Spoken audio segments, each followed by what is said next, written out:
മലപ്പുറം ജില്ലയിലെ പരപ്പനങ്ങാടിയിലാണ് റഹീന താമസിച്ചിരുന്നത്. റഹീനയുടെ കല്യാണം 2003 കഴിഞ്ഞതാണ്. ശരിക്കും റഹീന നരിക്കുഴി സ്വദേശിനിയാണ്. റഹീനയ്ക്ക് ഉമ്മയും ഒരു അനിയത്തിയുമാണ് ഉള്ളത്. ഉമ്മ സുബൈദ, അനിയത്തി റിസ്വാന. റഹീനയെ കല്യാണം കഴിപ്പിച്ചത് മലപ്പുറം ജില്ലയിലെ പരപ്പനങ്ങാടി സ്വദേശി നജ്മുദ്ദീനുമായിട്ടാണ്. നജ്മുദ്ദീന് അഞ്ചുപുര ബീച്ച് റോഡിൽ സ്വന്തമായിട്ട് തന്നെ ഒരു അറവുശാലയൊക്കെ ഉണ്ട്. വളരെ കഠിന അധ്വാനിയാണ് ഈ നജ്മുദ്ദീൻ. തിരക്കേറിയ ആ അറവുശാലയിൽ ഒരാളെപ്പോലെയും സഹായത്തിന് നിർത്താതെ എല്ലാം ഒറ്റയ്ക്കാണ് അയാൾ മാനേജ് ചെയ്തിരുന്നത്. അങ്ങനെ വർഷങ്ങൾ കടന്നു പോവുകയാണ്. റഹീനയ്ക്കും നജ്മുദ്ദീനും 2 മക്കളൊക്കെ ആയി. ഇവരുടെ ജീവിതം വളരെ സന്തോഷമായിട്ട് സമാധാനമായിട്ട് ഇങ്ങനെ മുന്നോട്ട് പോവുകയാണ്. ഇവരുടെ ജീവിതത്തിൽ ആകെയുള്ള ഒരു ബുദ്ധിമുട്ട് എന്ന് പറയുന്നത് സമയമില്ലായ്മ മാത്രമായിരുന്നു. വെളുപ്പിന് അറവുശാലയിൽ നജ്മുദ്ദീന് പോയാൽ പിന്നെ അയാൾ വീടെത്തുന്നത് രാത്രി 11 മണിക്കാണ്. മക്കളുടെ കൂടെയോ ഭാര്യയുടെ കൂടെയോ ചിലവഴിക്കാൻ നജ്മുദ്ദീന് സമയം കിട്ടില്ല. എന്നാൽ ആദ്യ സമയത്തൊക്കെ റഹീനയ്ക്ക് ഇത് വലിയൊരു ബുദ്ധിമുട്ടൊക്കെ ഉണ്ടാക്കിയിരുന്നു. പിന്നീട് ഭർത്താവിൻ്റെ കഷ്ടപ്പാടുകൾ കണ്ടു തുടങ്ങിയപ്പോൾ റഹീനയ്ക്ക് അതിൽ പരാതിയൊന്നും പറയാൻ തോന്നിയില്ല. ഇത് മക്കളെയും റഹീന പറഞ്ഞിങ്ങനെ മനസ്സിലാക്കി കൊടുക്കുകയാണ്. ഇത്രയും നല്ല അഡ്ജസ്റ്റഡ് ആയിട്ടുള്ള ഒരു ഭാര്യയെ കിട്ടിയതിൽ നജ്മുദ്ദീനും വലിയ സന്തോഷമാണ്. അങ്ങനെ കാര്യങ്ങളൊക്കെ നല്ല പടിയിൽ പോകുകയാണ്. റഹീനയോട് ഒരു ദിവസം നജ്മുദ്ദീൻ ഒരു വെളിപ്പെടുത്തൽ നടത്തുന്നത്. അതായത് ഒരു തുറന്നു പറച്ചിൽ. ഒട്ടും പ്രതീക്ഷിക്കാതെ മുഖത്ത് നോക്കി അയാൾ പറഞ്ഞ കാര്യം കേട്ട് റഹീന ഉരുകിയില്ലാതായി. എന്തായിരിക്കും നജ്മുദ്ദീൻ പറഞ്ഞ ആ വെളിപ്പെടുത്തൽ? അതിനുശേഷം ആ വീട്ടിൽ സംഭവിച്ചത് എന്താണ്? വളരെയേറെ ട്വിസ്റ്റുകൾ നിറഞ്ഞ ആ സംഭവത്തിലേക്ക് നമുക്കൊന്ന് പോകാം. എൻ്റെ പേര് ഷീജ. ക്രൈം ത്രില്ലർ സ്റ്റോറീസ് കേൾക്കാൻ താല്പര്യമുള്ളവരാണ് നിങ്ങളെങ്കിൽ എൻ്റെ ഈ ചാനൽ ഒന്ന് സബ്സ്ക്രൈബ് ചെയ്യണേ. ഈ വീഡിയോയ്ക്ക് ഒരു ലൈക്കും തരൂ. Welcome back to Sheeja's creations. Raheena നല്ല വിദ്യാഭ്യാസമുള്ള ഒരു കുട്ടിയായിരുന്നു. ഒരു ടീച്ചറാകണം എന്നതായിരുന്നു അവളുടെ ഏറ്റവും വലിയ ആഗ്രഹം. നജ്മുദ്ദീനുമായിട്ടുള്ള കല്യാണം നടന്ന ശേഷവും റഹീന ആ ലക്ഷ്യത്തിനു വേണ്ടി പരിശ്രമിച്ചു. മൂത്ത കുട്ടിയുടെ ജനനം ഇതിൻ്റെ ഇടയ്ക്കായിരുന്നു. എന്നാലും റഹീന ആ ശ്രമം ഉപേക്ഷിച്ചില്ല. അതിൻ്റെ ഫലമായിട്ട് തന്നെ റഹീനയ്ക്ക് കുറച്ച് ദൂരത്തിലായിട്ട് തന്നെ ഒരു സ്കൂളിൽ ടീച്ചറായി ജോലി കിട്ടുകയാണ്. ദൂരമാണെങ്കിലും പോയി വരാൻ പറ്റുന്ന ദൂരമേ ഉള്ളൂ. റഹീന ആദ്യമായിട്ട് കിട്ടിയ ജോലി വിട്ടുകളയാൻ തയ്യാറായില്ല. റഹീനയുടെ ഉമ്മ സുബൈദയ്ക്കും അനിയത്തി റിസ്വാനയ്ക്കും ഈ ജോലി വിട്ടുകളയരുതെന്ന അഭിപ്രായം തന്നെയാണ്. നജ്മുദ്ദീന് ഇത് കേട്ട വലിയ സന്തോഷമാകുമെന്ന് എല്ലാവരും കരുതി. അവിടെയാണ് എല്ലാവരുടെയും കണക്കുകൂട്ടലുകൾ ആദ്യം തെറ്റി തുടങ്ങുന്നത്. നജ്മുദ്ദീൻ കുട്ടിയുടെ കാര്യം പറഞ്ഞ് ഇതിനെ എതിർത്തു.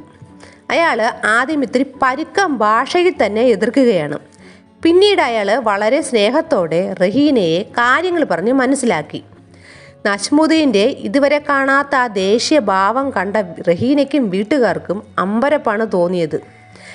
എന്നിട്ട് അയാൾ ശാന്തനായി സംസാരിക്കുന്നത് കണ്ടപ്പോൾ എല്ലാവരും അത് അത്ര സീരിയസ് ആക്കിയതുമില്ല. അപ്പോഴത്തെ ദേഷ്യത്തിനുണ്ടായ സ്വഭാവ മാറ്റമായിരിക്കും എന്നാണ് എല്ലാവരും കരുതിയത്. റഹീന എന്തായാലും ജോലി ഉപേക്ഷിക്കുകയാണ്. കുട്ടി വലുതായ ശേഷം നിന്നെ ഞാൻ ജോലിക്ക് വിടാം എന്നാണ് നജ്മുദ്ദീൻ റഹീനയെ പറഞ്ഞ് സമാധാനിപ്പിച്ചിരിക്കുന്നത്. വലിയ ഗ്യാപ്പൊന്നും ഇല്ലാതെ തന്നെ ആ സ്ത്രീ വീണ്ടും ഗർഭിണിയാവുകയാണ്. റഹീനയുടെ ആഗ്രഹത്തിന് വീണ്ടും അവിടെ പൂട്ടുവീണു. റഹീന പ്രസവിച്ചു. ആദ്യത്തേത് മകളെങ്കിൽ ഇപ്പോൾ മകനും. മക്കളെ നോക്കി റഹീന വീട്ടിലിരിപ്പുമായി. വർഷങ്ങൾ ഇങ്ങനെ കടന്നു പോവുകയാണ്. അപ്പോഴാണ് റഹീനയ്ക്ക് ഒരു കാര്യം മനസ്സിലാവുന്നത്. തൻ്റെ ഭർത്താവിന് തന്നെ ഒടുക്കത്ത സംശയമാണെന്ന്. അയാൾ ഒരു സംശയരോഗിയാണെന്ന് റഹീന മനസ്സിലാക്കി. ആരെങ്കിലും റഹീനയെ നോക്കുകയോ മറ്റോ ചെയ്താൽ നജ്മുദ്ദീൻ പോയി ആ നോക്കുന്നവരുടെ മുമ്പ് ചെന്ന് വഴക്കുണ്ടാക്കുകയും ചില സമയം അടിവരെ ഉണ്ടാക്കുകയും ചെയ്യും. ഇത് കാരണം പരിസരവാസികളൊന്നും റഹീനയോട് പിന്നെ സംസാരിക്കാറേയില്ല. അറവുശാലയിൽ ഇരിക്കുമ്പോൾ പോലും അയാളുടെ ചിന്ത വീട്ടിലിരിക്കുന്ന ഭാര്യയാണ്. അതായത് ഈ സംശയരോഗം അയാൾക്ക് ഇങ്ങനെ തോന്നുകയാണ്. ഇപ്പോൾ അവിടെ ആരെങ്കിലും വന്നു കാണുമോ, ഇവൾ ആരോടെങ്കിലും സംസാരിക്കുന്നുണ്ടോ, ഇങ്ങനെയൊക്കെ. ഈ സംശയരോഗം കൂടി വന്നതോടെ അയാൾക്ക് സ്വന്തം മക്കളുടെ പിതൃത്വത്തിൽ പോലും സംശയം തോന്നി. ഇതോടെ ആ വീട്ടിൽ പ്രശ്നങ്ങളും അരങ്ങേറി. കുറച്ചു കാലം ഇവർക്കിടയിൽ നിരന്തരം പ്രശ്നങ്ങൾ ഇങ്ങനെ നടക്കുകയായിരുന്നു. ഒടുവിൽ നജ്മുദ്ദീൻ റിഹാനയുടെ മുഖത്ത് നോക്കി പറഞ്ഞു, നീ എത്ര നല്ലവൾ ചമഞ്ഞാലും എനിക്ക് നിന്നെ തീരെ വിശ്വാസമില്ല. ഈ കുട്ടികൾ പോലും എൻ്റെ അല്ല എന്ന് എനിക്കറിയാം. ഇത് കേട്ട് റിഹാന ഞെട്ടിപ്പോയി. ഈ പ്രശ്നങ്ങൾ ഇങ്ങനെ നടക്കുന്നതിനിടയിൽ തന്നെ കുറച്ച് ദിവസങ്ങൾ കഴിഞ്ഞതും നജ്മുദ്ദീൻ ആ വീട് വിട്ടിറങ്ങുകയും മലപ്പുറത്തെ കാളികാവിലുള്ള ഒരു സ്ത്രീയെ 2011 കല്യാണം കഴിക്കുകയും ചെയ്തു. ആ സ്ത്രീയെ കല്യാണം കഴിച്ചതറിഞ്ഞ് റഹീന നജ്മുദ്ദീനുമായിട്ട് ഒടുക്കത്ത പ്രശ്നങ്ങൾ തുടങ്ങുകയാണ്. നജ്മുദ്ദീൻ ഒരു സുപ്രഭാതത്തിൽ ആ സ്ത്രീയെ പരപ്പനങ്ങാടിയിലെ വീട്ടിലേക്ക് കൂട്ടിക്കൊണ്ടുവന്നു. ആ സ്ത്രീയെ അവിടെ താമസിപ്പിക്കാനായിട്ടാണ് അയാളുടെ പ്ലാൻ. എന്നാൽ റഹീന ഇത് സമ്മതിച്ചില്ല. ഇതേ ചൊല്ലി ഇരുവരും വഴക്കിടുകയും നജ്മുദ്ദീൻ റഹീനയെ പൊതിരെ തല്ലി ആ വീട്ടിൽ നിന്നും അടിച്ചിറക്കുകയും ചെയ്തു. ആൾക്കാരൊക്കെ ചുറ്റും കൂടിയെങ്കിലും ആരും ഇവരുടെ ഈ പ്രശ്നത്തിൽ ഇടപെടുന്നില്ല. എല്ലാവരും ഇങ്ങനെ നോക്കിക്കൊണ്ട് നിൽക്കുകയാണ്. റഹീന മക്കളെയും കൂട്ടിക്കൊണ്ട് സ്വന്തം വീട്ടിലേക്ക്, നരിക്കുഴിയിലെ വീട്ടിലേക്ക് വരികയും ചെയ്തു. വഴക്കും ബഹളവും ഒക്കെ കലശലായതോടെ ഈ പ്രശ്നം താമരശ്ശേരി കുടുംബ കോടതിയിലാണ് അവസാനം ചെന്ന് നിന്നത്. കോടതി ഇവർക്ക് 2 പേർക്കും കൗൺസിലിംഗ് കൊടുക്കാൻ പറഞ്ഞു. ഒടുവിൽ കൗൺസിലിങ്ങും കോടതി കയറി ഇറങ്ങൊക്കെ ആയപ്പോൾ നജ്മുദ്ദീൻ തന്നെ ഇതിലൊരു ഒത്തുതീർപ്പിന് ഇറങ്ങുകയാണ്. അതായത് ബന്ധുക്കളുടെ ഇടപെടലുകളും കുടുംബ കോടതി കയറി ഇറങ്ങലും ആയതോടെ ഇയാൾക്ക് മടുത്തു തുടങ്ങി. ഇയാൾക്ക് ഇത് എങ്ങനെയെങ്കിലും ഒന്ന് ഒത്തുതീർപ്പാക്കിയാൽ മതി എന്നൊരു ഘട്ടത്തിലേക്ക് വരികയാണ്. എന്നാൽ റഹീന ഇതിന് സമ്മതിച്ചില്ല. ഒടുവിൽ നജ്മുദ്ദീൻ റഹീനയുടെ കാല് പിടിക്കും പോലെ അഭ്യർത്ഥിച്ചു. ഈ പ്രശ്നം ഒത്തുതീർപ്പാക്കാൻ വേണ്ടിയിട്ട് അയാൾ കേണപേക്ഷിച്ചു. അവസാനം അയാളുടെ വാക്ക് കേട്ട് റഹീന അയാളുടെ ഒത്തുതീർപ്പിന് സമ്മതിച്ചു. അയാൾ ചെയ്തതെന്തെന്നാൽ റഹീനയെയും മക്കളെയും ഒരു വാടക വീടെടുത്ത് താമസിപ്പിച്ച് പൊന്നുപോലെ നോക്കിക്കൊള്ളാമെന്ന് പറയുകയാണ്. ഈ വാക്ക് റഹീന വിശ്വസിച്ചു. റഹീന നജ്മുദ്ദീനൊപ്പം ആ വാടക വീട്ടിലേക്ക് പോകാൻ തീരുമാനിച്ചു. പക്ഷേ സുബൈദ ഇത് എതിർത്തു. എന്നാൽ റഹീന ഇവിടെ ഉമ്മയുടെ വാക്കൊന്നും അനുസരിച്ചില്ല. അങ്ങനെ സ്വന്തം വീട്ടിൽ 2ാം ഭാര്യയും വാടക വീട്ടിലെ ആദ്യത്തെ ഭാര്യയും 2 മക്കളും എന്ന നിലയിലായി കാര്യങ്ങൾ. 2 ഭാര്യമാർക്കിടയിൽ നജ്മുദ്ദീനും.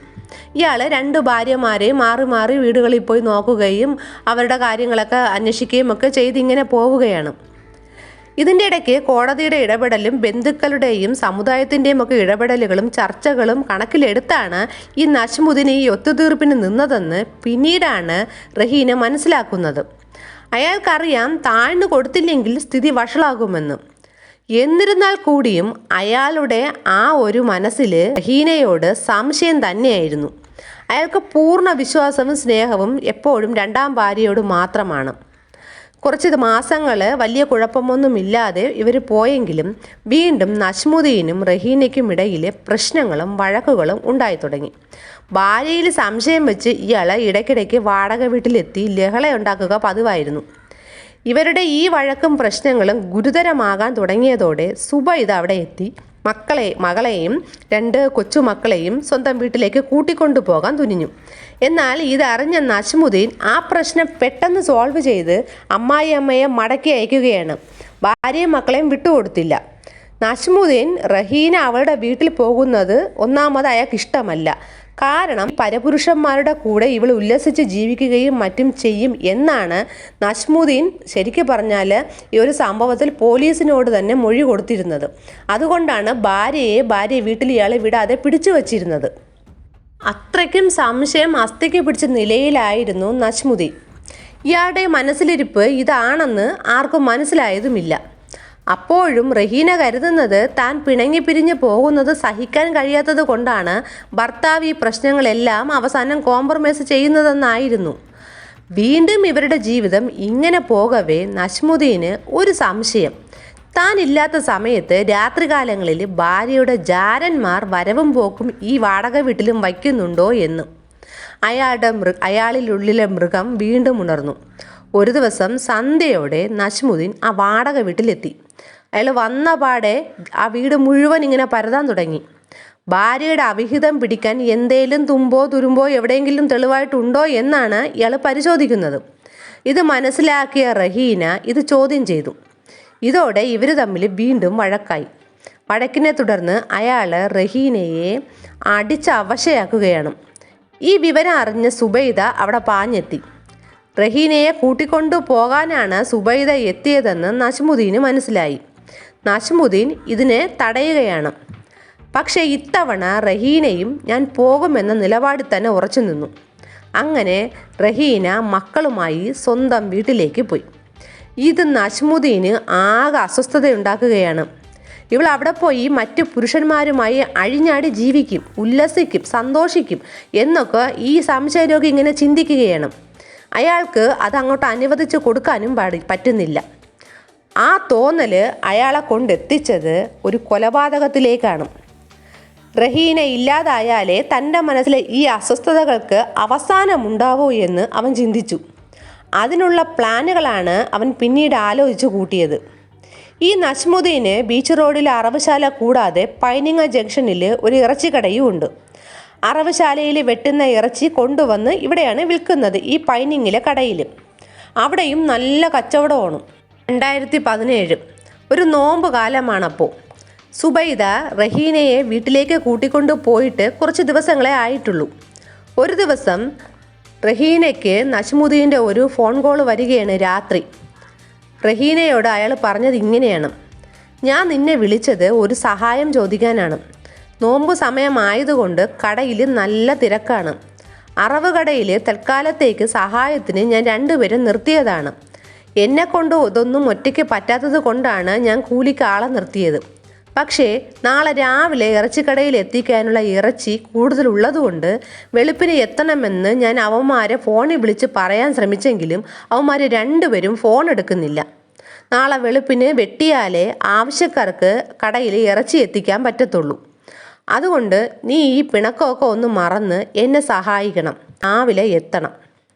ഞാൻ വന്ന് നിന്നെ കൂട്ടിക്കൊണ്ട് പോയിക്കോളാം. തിരിച്ച് നിന്നെ രാവിലെ തന്നെ ഇവിടുത്തെ പണി കഴിഞ്ഞിട്ട് നിൻ്റെ വീട്ടിൽ തന്നെ ഞാൻ തന്നെ കൊണ്ടാക്കുകയും ചെയ്യാം. നജ്മുദ്ദീൻ്റെ ഈ വാക്കുകൾ കേട്ട റഹീന തിരിഞ്ഞും പിരിഞ്ഞും ചിന്തിച്ചില്ല. അവൾ വരാമെന്ന് അയാൾക്ക് വാക്കു കൊടുത്തു. ഭർത്താവിനോട് അപ്പോഴുമുള്ള ആ ഒരു വിശ്വാസമാണ് ആ സ്ത്രീക്ക് പിന്നീട് വിനയാകുന്നതും. ഈ വിവരം റഹീന സുബൈദയോടും റിസ്വാനയോടൊക്കെ പറയുകയാണ്. എന്നാൽ അവർ 2 പേരും പോകരുതെന്ന് വിലക്കി.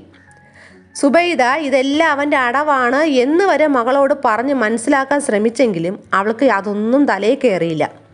പിറ്റേ ദിവസം വെളുപ്പിന് 1:30 മണിയായപ്പോൾ നജ്മുദ്ദീൻ റഹീനയുടെ വീട്ടിൻ്റെ ആ നരിക്കുഴിയിലെ വീട്ടിൻ്റെ മുന്നിൽ സ്കൂട്ടറിൽ വന്ന് എത്തുകയാണ്.